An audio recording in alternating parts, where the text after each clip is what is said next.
Olá a todos, aqui é o professor Paulo César.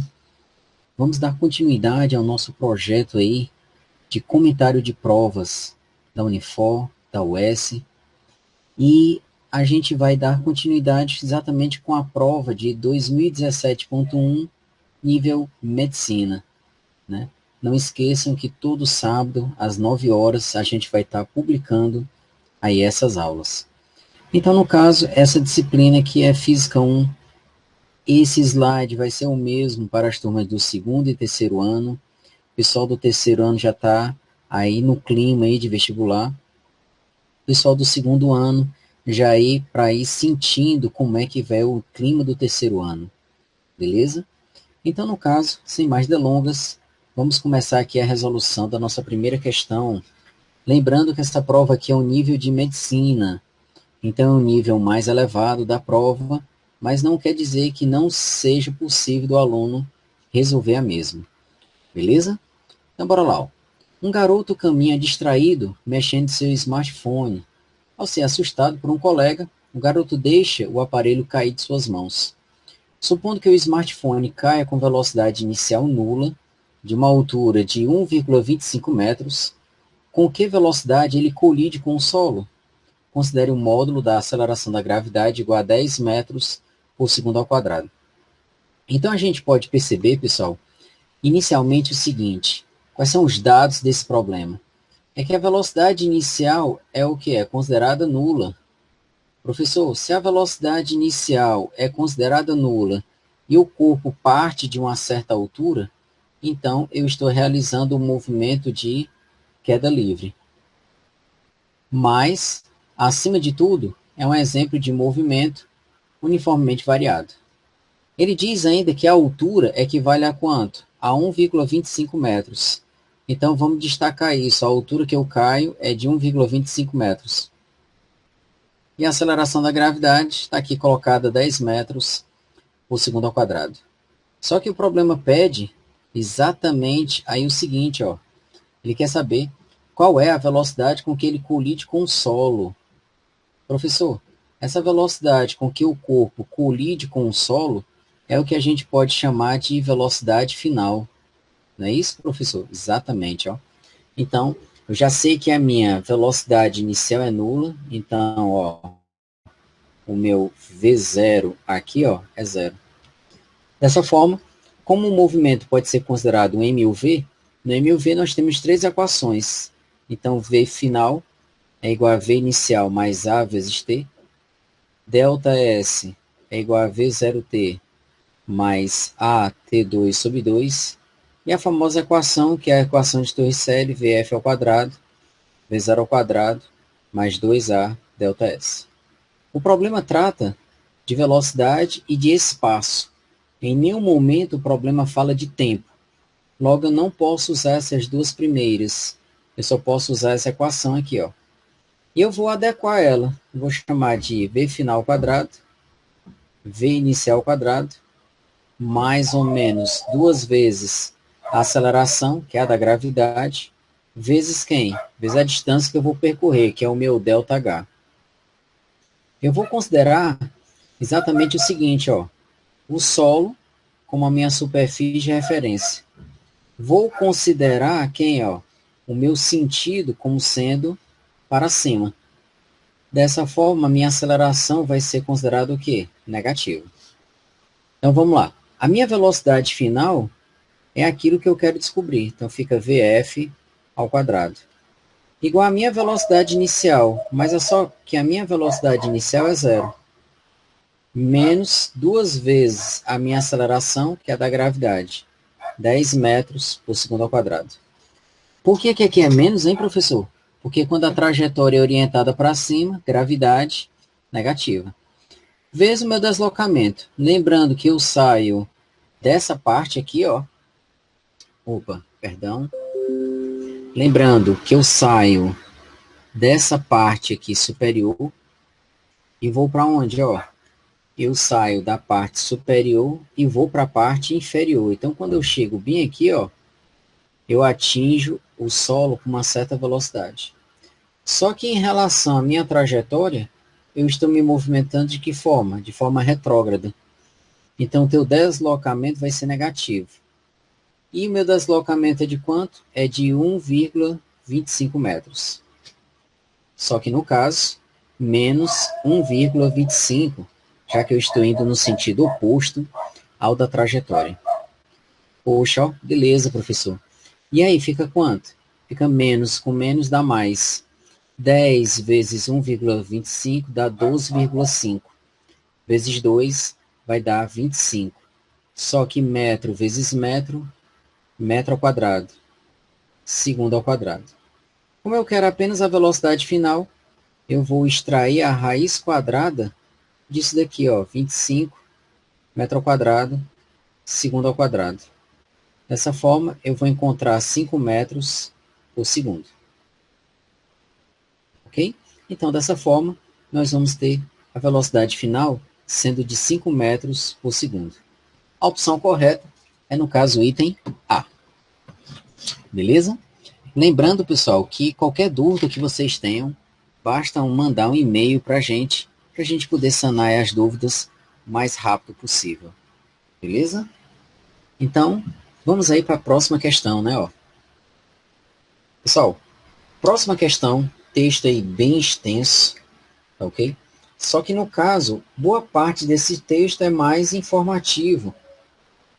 A gente não precisa se preocupar com ele.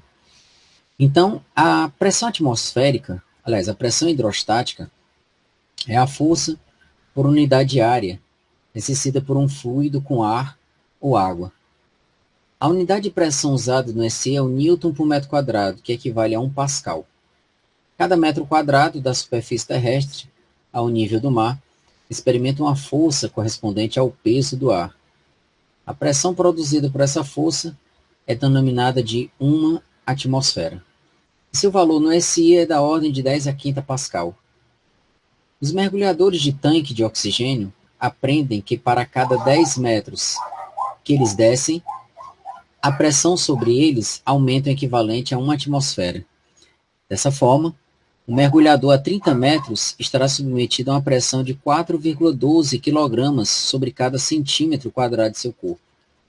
A maior parte do corpo do mergulhador pode aguentar essa pressão, mas suas cavidades aéreas não podem. Os seios paranasais, pulmões e ouvidos possuem cavidades aéreas e a pressão nessa região deve ser equilibrada por qualquer que seja a pressão exercida pela água. Quando mergulhadores com tanque de oxigênio descem muito fundo no oceano, o ar que eles respiram tende a estar na mesma pressão que a pressão da água ao seu redor. Respirar ar em uma pressão elevada produz condições que podem ser potencialmente perigosas. Então aqui o texto dá uma informação bem legal sobre a questão de respirar em altas profundidades. Outro detalhe aí, ó.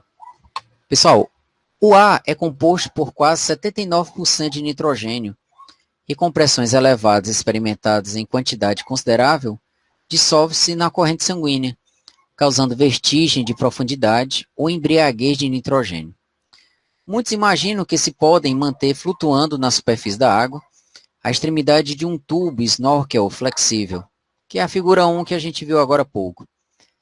Então, podem respirar enquanto caminham embaixo da água. No entanto, essas pessoas, em geral, não levam em conta a pressão de água que se opõe à expansão do tórax para inflar os pulmões. Vocês podem perceber que aqui do lado de fora, nós temos a pressão atuando exatamente aqui no corpo desse homem, impedindo assim com que o tórax dele se infle para encher de ar. Então, suponha que você mal consegue respirar quando deitado no chão com peso de 400 newtons, 90 libras, sobre seu tórax. A que profundidade da superfície da água poderia estar seu tórax para que você ainda conseguisse respirar? Suponha que o tórax tem uma área frontal de cerca de 0,09 metros quadrados. Então, pessoal, seguindo nossa linha de raciocínio, vamos marcar aqui a parte mais importante para a gente. No ponto onde a gente quer descobrir, a pressão máxima que a gente aguenta é quanto? É 400 newtons por 0,0090 metros quadrados. Isso daqui é a pressão que a gente vai aguentar. Porém, o problema é que você descubra qual é o valor da pressão que isso daí fornece a essa profundidade. Ah, professor, então, o problema é que você descubra aí a que profundidade isso aí vai ser coerente. Então, vamos lá. Quando eu tenho um fluido, no caso o ar, essa pressão da coluna, ela é dada por quem? Pressão de uma coluna é dada pela densidade, gravidade, vezes quem? Vezes a altura. A pressão é exatamente aquilo que o problema já está me dando, que equivale a quanto? A 400 newtons para essa determinada área, 0,090 metros quadrados. A densidade da água é fornecida pelo problema logo no início da prova, e ela equivale ao quê? A 1.000 kg por metro cúbico. Vezes a aceleração da gravidade, que é 10 metros por segundo ao quadrado. Vezes a altura que eu quero, que eu vou chamar simplesmente de H. Então, dessa forma, nós percebemos que estão todo mundo na mesma unidade, estão todo mundo no SI. Então, eu não preciso me preocupar com as unidades. Dessa forma, eu vou ter 400 dividido por 0,09, igual 10 à terceira vezes 10 elevado a 1, eu vou ter 10 à quarta, vezes H. Logo, H equivale a 400 dividido por quanto? Por 9 vezes 10 à segunda. Eu tenho 4 zeros. Isso significa dizer que eu vou fazer a vírgula andar 4 casas para a direita. Ela já anda 2 casas, então fica 9 vezes 10 à segunda. Ou seja, eu vou ter 4 nonos, porque esses 2 zeros vão-se embora com esses 2 zeros. Então, eu vou ter 4 nonos. O que dá aproximadamente, se a gente for realizar o cálculo, então eu vou ter que fazer esse quociente 4 dividido por 9. Na forma decimal, eu vou ter 0,44. Então, eu vou ter uma profundidade de 0,44 metros, ou aproximadamente 45 centímetros, né? Que o problema arredondou. Então, não posso nadar a muita profundidade com snooker. Então, fica 0,45 metros ou 45 centímetros. Vamos agora para a nossa próxima questão aí, ó. Próxima questão. Muito interessante essa questão. Ela fala que a membrana celular, ou biomembrana, é uma estrutura complexa que consiste em 2 camadas de moléculas de proteínas separadas por uma camada de moléculas de fosfolipídio. A biomembrana tem uma espessura da ordem de 10 nanômetros, que separa 2 meios denominados intracelular e extracelular. Esses meios são líquidos em forma de uma solução com características salinas. Moléculas suspensas nesses líquidos encontram-se ionizadas, movendo-se livremente. Mesmo assim, os líquidos são quase eletricamente neutros, ou seja, a concentração de ânions é muito próxima da concentração de cátions. As biomembranas apresentam permissividade elétrica maior do que a do ar e alta resistência elétrica, decorrente da extensa superfície líquida, o que implica uma diferença de potencial elétrico relativamente elevada, da ordem de 100 mV, entre o interior e o exterior da célula. A membrana de um axônio pode ser considerada como uma fina casca cilíndrica de raio da ordem de 10 a menos 5 metros, tendo um comprimento de 10 centímetros. A membrana tem carga positiva de um lado e carga negativa do outro, e age como um capacitor de placas paralelas. Olha aí o segredo da questão, né? Considerando que a membrana tem uma capacitância de 16 nanofarad, qual é a carga positiva acumulada na membrana e a intensidade do campo elétrico? Professor, quando a gente lê todo esse texto, chega no final, a gente já está perdido. Por isso que é importante a gente fazer isso aqui, ó, anotar os dados importantes. A biomembrana ela tem uma espessura da ordem de 10 nanômetros. E ela provoca uma diferença de potencial de quanto? De 100 milivolts. Nós sabemos que num capacitor, o que ocorre, professor? Num capacitor, eu tenho exatamente a formação de uma tensão. Essa tensão é dada por quem? Pelo campo vezes a distância. A massa, ó. E essa tensão, o problema já me diz. O problema diz que a tensão valia quanto? A tensão valia 100 milivolts. Então, a tensão provocada aí, eu tenho de 100 milivolts. Então, 100 milivolts. Isso aqui é igual ao campo elétrico produzido por essas placas. Só que eu não sei quanto é esse campo elétrico. Mas eu sei que a distância equivale a quanto? A 10 nanômetros. Então, essa distância aqui, ela vai equivaler a 10 nanômetros. Então, dessa forma, eu posso descobrir o campo elétrico. E se a gente parar para pensar e ler o problema, a gente vai perceber o seguinte, ó, que no caso, olha só o que é que acontece. Uma das coisas que ele pede é exatamente o valor do campo elétrico. Então, a membrana tem uma carga positiva e age como um capacitor. Ele quer exatamente saber quanto é a carga positiva e a intensidade de quem? Do campo elétrico. Ah, professor, então eu quero a intensidade do campo elétrico, bem como, por sua vez, o valor da carga. Então, vamos aí para a solução aí do problema. Ó. Bora lá. O campo elétrico, eu vou simplificar aqui, fica 10 mili. Mili significa 10 a menos 3, igual o campo, vezes o nano. Nano significa 10 a menos 9. Logo, esse E, que é o meu campo elétrico, fica 10 a menos 2, dividido por 10 a menos 9. Ou seja, quando essa potência está embaixo, ela sobe, trocando o sinal dela. Então, isso equivale a 10 elevado a 7 volts por metro. Então, 10 elevado a 7 volts por metro é a intensidade de quem? Do meu campo elétrico. Mas só, professor. Então, eu já sei que o campo equivale a 10 a 7 volts por metro. Dessa forma, eu posso já eliminar os itens e descobrir que o item correto é o item A. Mas, professor, eu queria aprender a calcular a carga elétrica. Não tem problema. Vamos lá. Ó. A carga elétrica é a capacitância vezes a tensão. O valor da carga equivale a quanto? A capacitância, que foi dada pelo problema. Ó. O problema diz que a capacitância equivale a quanto? Ó? A 16 nanofarad. Vamos até aproveitar a oportunidade de destacar aqui, ó, 16 nanofarad. Mas só, professor. E aí? E aí que a capacitância é 16 nanofarad, então fica 16 vezes 10 a menos 9, que é nano, vezes a tensão, que a gente já sabe que é 100 milivolts, então fica 100 milivolts. Então a carga equivale a 16 vezes 10.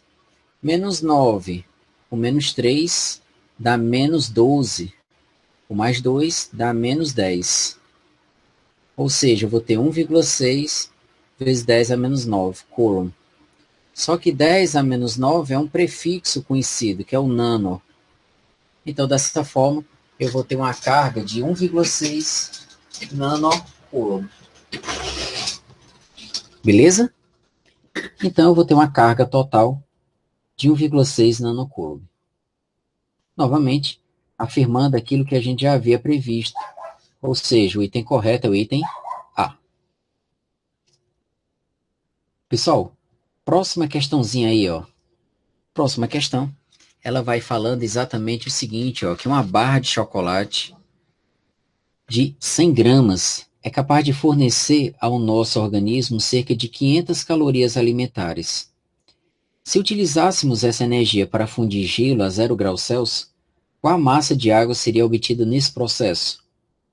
Então, eu sei que minha barra alimentar, ela me fornece quanto? 500 calorias alimentares. A quantidade de energia é de 500 calorias. Essa quantidade de energia vai servir para quê? Para que, no caso, qual seria a massa de água que eu poderia fundir com isso? Ah, professor, então no caso eu vou ter uma questão de calor latente. A minha quantidade de calor fornecida foi de 500 calorias. O gelo já está na temperatura de fusão. E ele diz que uma caloria equivale a 4,18 joules e que o calor latente de fusão está aqui colocado. Só que qual é a perguntinha que o problema faz? O problema pergunta exatamente qual é a massa de água que seria obtida. Essa questão ela tem um pequeno erro, só que não foi levada em conta na época. Caloria alimentar significa 1.000 calorias normais. Então, uma caloria alimentar, ela equivale a 1.000 calorias normais. Isso não foi levado em conta na questão. Se isso tivesse sido levado em conta, a questão estaria nula. Então, ó, como eu estou envolvendo calor latente, está aqui a equação do calor latente. Então, fica 500 calorias. Cada caloria equivale a 4,18 joules. A massa é aquilo que eu quero. E o calor latente equivale a quanto? A 300 quilojoules por quilograma. Dessa forma, a gente vai cancelar quilo com quilo, vai pegar 500, multiplicar por 4,18 joules, igual a massa vezes 300 joules por grama. Esse joule vai embora com esse joule, esses dois zeros vão embora com esses dois zeros, então fica a massa que eu posso entrar para o processo de fusão como sendo 5 vezes 4,18, dividido por quanto? Por 3, vezes a grama, que é exatamente isso aqui. Dessa forma, se a gente for pegar a nossa calculadora, vamos ter o que? Nós vamos ter que 5 vezes 4,18, tudo dividido por 3. O que resulta em 6,96, aproximadamente 6,97. Então, terei aproximadamente 6,97 gramas de água. Daí, no caso, o item correto, item B, ou seja, uma conversão de uma forma de energia em outra forma de energia. Dessa forma, vamos agora para a nossa última questãozinha aí, ó.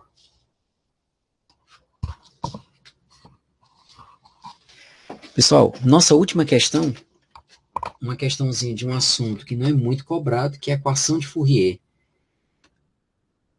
Como é que a gente resolve essa questão aí, professor? Bora lá.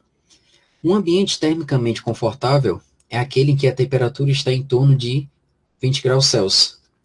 Considerando uma casa onde um ambiente externo pode atingir uma temperatura de 40 graus Celsius, qual deve ser a espessura da parede para que o ambiente interno seja mantido a 20 graus Celsius, sendo que o fluxo de calor seja de 16 watts por metro quadrado? O material que compõe a parede possui condutividade de 0,2 watt por metro vezes graus Celsius.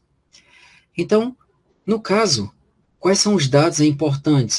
Eu estou com uma diferença de 20 graus Celsius. Uma parede está a 40 e outra parede está a 20. O fluxo de calor é 16 watts para cada metro quadrado. E a minha condutibilidade térmica está aqui colocado. O problema é que é exatamente saber, no caso, qual é a espessura da parede. Ah, professor, então eu vou precisar saber a espessura. Quando a gente tem fluxo de calor, a gente tem que se lembrar da equação de Fourier. K vezes A delta T sobre epsilon, que é a espessura. Aquilo que eu quero é a espessura, então aqui fica K vezes A delta T sobre quem? Sobre φ. O meu K está aqui colocado, 0,2 watts por metro vezes graus Celsius. Vezes a minha área. A minha área é 16 watts por metro quadrado. Isso aqui é o meu fluxo. Então, eu estou medindo para cada metro quadrado. Então, eu vou colocar a minha área como sendo 1 metro quadrado. O meu fluxo passa a ser 16 watts por metro quadrado. Vezes a variação de temperatura. Eu estou a 20 graus Celsius e tenho que ir a 40 graus Celsius, então tem uma diferença de 20 graus Celsius. Todo mundo está combinando as unidades, watt, metro quadrado, metro, graus Celsius. Então, dessa forma, a espessura vai ser fornecida em metro. Dessa forma, fica 0,2 vezes 20, o que resulta em 4, dividido por 16. 4 dividido por 16, eu vou ter 1/4, ou seja, 0,25 metros, o que resulta 25 centímetros.